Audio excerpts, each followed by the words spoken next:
For a vehicle to drive itself, it needs to know where it is in the world, and it also needs to know what's around it.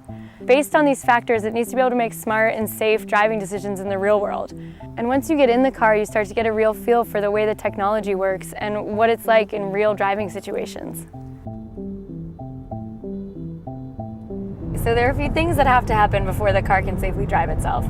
First, it has to figure out its location in the world. So we use GPS, but GPS isn't always that accurate, which is why we rely on our other sensors like the laser, which picks up on details in the environment that help us identify our more precise location.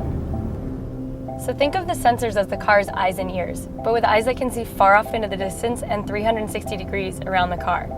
And the great thing about having all these sensors is that they can talk to each other and get cross-checked information about the environment. So while we take in a ton of information using our sensors, it's our software that really processes all of this and differentiates between objects. All these objects are visible on the laptop that the safety drivers use while testing the vehicles.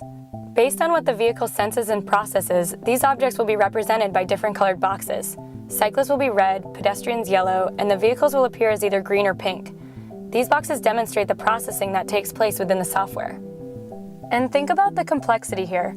People look different, cars have different shapes and sizes, yet despite these nuances, the software needs to classify these objects appropriately based on factors like their shape, movement pattern, or location. For example, if there's a cyclist in the bike lane, the vehicle understands that this is a cyclist, not another object like a car or a pedestrian, so the cyclist appears as a red box on the safety driver's laptop. And the software can also detect the cyclist's hand signal and yield to them appropriately. When our engineers think about where the car should drive and how, safety is always the top priority.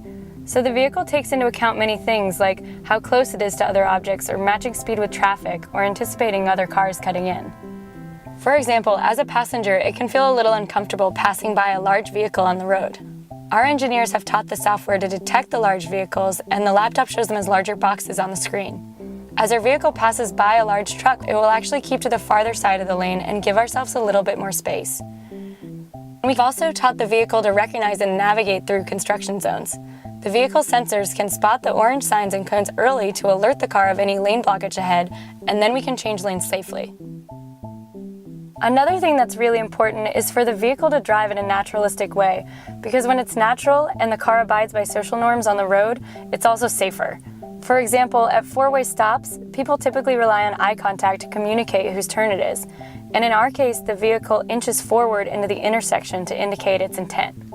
So my role as a safety driver is first and foremost to keep the car, myself, and everyone around me safe. And in addition to keeping the car safe, I also provide detailed feedback to developers and let them know the car does anything that maybe I wouldn't have done personally. Maybe the car wasn't assertive enough in a lane change or wasn't fast enough at a green light. We provide the detailed feedback so they can fine-tune the whole driving experience. By getting out there and driving in the real world, we're getting a better understanding of what exactly it's going to take to improve the safety and comfort and ease of transportation. And that's really what our project's all about.